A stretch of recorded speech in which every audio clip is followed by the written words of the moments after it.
Hi ವಿದ್ಯಾರ್ಥಿಗಳೇ, all in one information ಚಾನಲ್ಗೆ ಸುಸ್ವಾಗತ. ಯಾವ ರೀತಿಯಲ್ಲಿ OMR ಶೀಟ್ ಅನ್ನು ತುಂಬಬೇಕು ಎಂಬ ವಿಧಾನವನ್ನು ನೋಡೋಣ. ಅಭ್ಯರ್ಥಿಗಳು OMR ಶೀಟ್ ತುಂಬಲು ನೀಲಿ ಅಥವಾ ಕಪ್ಪು ಬಾಲ್ ಪಾಯಿಂಟ್ ಪೆನ್ ಅನ್ನು ಮಾತ್ರ ಬಳಸಿ. ಅಭ್ಯರ್ಥಿಗಳು OMR ಶೀಟ್ ಅನ್ನು ಯಾವ ರೀತಿ ತುಂಬಬೇಕೆಂದರೆ, ಮೊದಲನೆಯ ಹಂತದಲ್ಲಿ ಬ್ಲಾಕ್ ಬಾಲ್ ಪಾಯಿಂಟ್ ಪೆನ್ ಅನ್ನು ತೆಗೆದುಕೊಂಡು ಆಲ್ಫಾಬೆಟಿಕ್ಸ್ ಲೆಟರ್ಸ್ ಅಲ್ಲಿ ಕ್ಯಾಂಡಿಡೇಟ್ ನೇಮ್ ಅನ್ನು ಫಿಲ್ ಅಪ್ ಮಾಡಿ.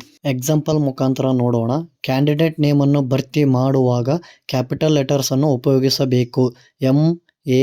MANJU PARMU. ಎರಡನೇ ಹಂತದಲ್ಲಿ ಅಡ್ಮಿಟ್ ಕಾರ್ಡಿನಲ್ಲಿರುವ CET ನಂಬರ್ ಅನ್ನು ತುಂಬಬೇಕು. ಎಕ್ಸಾಂಪಲ್ 2468. ಬರೆದ ಸಂಖ್ಯೆಯನ್ನು ಅದಕ್ಕೆ ಸಂಬಂಧಿಸಿದ ವೃತ್ತವನ್ನು ಸಂಪೂರ್ಣವಾಗಿ ತುಂಬಬೇಕು. ಯಾವುದೇ ರೀತಿಯ ಅರ್ಧ ತುಂಬುವುದು, ವೃತ್ತದಿಂದ ಹೊರಗಡೆ ಬರುವುದು, ಡಾಟ್ ಸಿಂಬಲ್ ಯೂಸ್ ಮಾಡಬಾರದು. ಮೂರನೇ ಹಂತದಲ್ಲಿ ಪ್ರಶ್ನೆ ಪತ್ರಿಕೆಯ ವರ್ಷನ್ ಕೋಡ್ ತುಂಬಬೇಕು.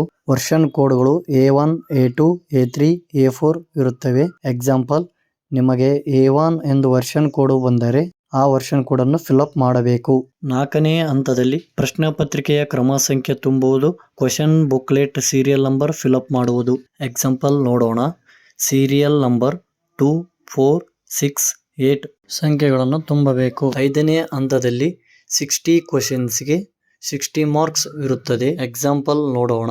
ಒಂದನೇ question 3 is answer. Question number ಮತ್ತು OMR ಶೀಟ್ ನಲ್ಲಿರುವ ಸೀರಿಯಲ್ ನಂಬರ್ ಫೋಕಸ್ ಮಾಡುವುದು ಇಂಪಾರ್ಟೆಂಟ್ ಆಗಿರುತ್ತದೆ. ಕ್ವಶನ್ ನಂಬರ್ 1ರಲ್ಲಿ 3 ಆನ್ಸರ್ ಆಗಿದ್ದರೆ OMR ಶೀಟ್ ನಲ್ಲಿ ಕಾಣಿಸುವ ಸೀರಿಯಲ್ ನಂಬರ್ 1ರಲ್ಲಿ 3 ಎಂದು ಎಲ್ಲಿ ಕಾಣಿಸುತ್ತದೆ ಅದಕ್ಕೆ ಸಂಪೂರ್ಣವಾದ ವೃತ್ತವನ್ನು ಹಾಕಬೇಕು. ಅಭ್ಯರ್ಥಿಗಳೇ, ಕ್ವಶನ್ ನಂಬರ್ 1ರಲ್ಲಿ 3 ಆನ್ಸರ್ ಚೂಸ್ ಮಾಡಿದ್ದು OMR ಶೀಟ್ ನಲ್ಲಿ ಕಾಣಿಸುವ ಸೀರಿಯಲ್ ನಂಬರ್ 2ಗೆ ಫೋಕಸ್ ಮಾಡಿ ಅದರಲ್ಲಿ ಕಾಣುವ 3 ನಂಬರ್ಗೆ ಸಂಪೂರ್ಣವಾದ ವೃತ್ತವನ್ನು ಹಾಕಿದರೆ ಅದನ್ನ ಕನ್ಸಿಡರ್ ಮಾಡುವುದಿಲ್ಲ. ಉತ್ತರಗಳನ್ನು ತುಂಬುವಾಗ ಎಚ್ಚರಿಕೆಯಿಂದ ಇರಿ. ಒಂದು ಪ್ರಶ್ನೆಗೆ 2 ವೃತ್ತಗಳನ್ನು ತುಂಬಬೇಡಿ. ಆರನೇ ಹಂತದಲ್ಲಿ ಅಭ್ಯರ್ಥಿಯ ಸಹಿ ಮಾಡಬೇಕು, ಅಂದರೆ ಕ್ಯಾಂಡಿಡೇಟ್ ಸಿಗ್ನೇಚರ್ ಮಾಡಬೇಕು. OMR ಶೀಟ್ ಅನ್ನು ಮಡಚುವುದು, ಸುಕ್ಕುಗಟ್ಟಿಸುವುದು ಮಾಡಬೇಡಿ. ಇದು ಸ್ಕ್ಯಾನಿಂಗ್ ಪ್ರಕ್ರಿಯೆಗೆ ತೊಂದರೆ ಉಂಟು ಮಾಡುತ್ತದೆ. ಲೈಕ್ ಮಾಡಿ, ಸಬ್ಸ್ಕ್ರೈಬ್ ಮಾಡಿ. All the best your exams.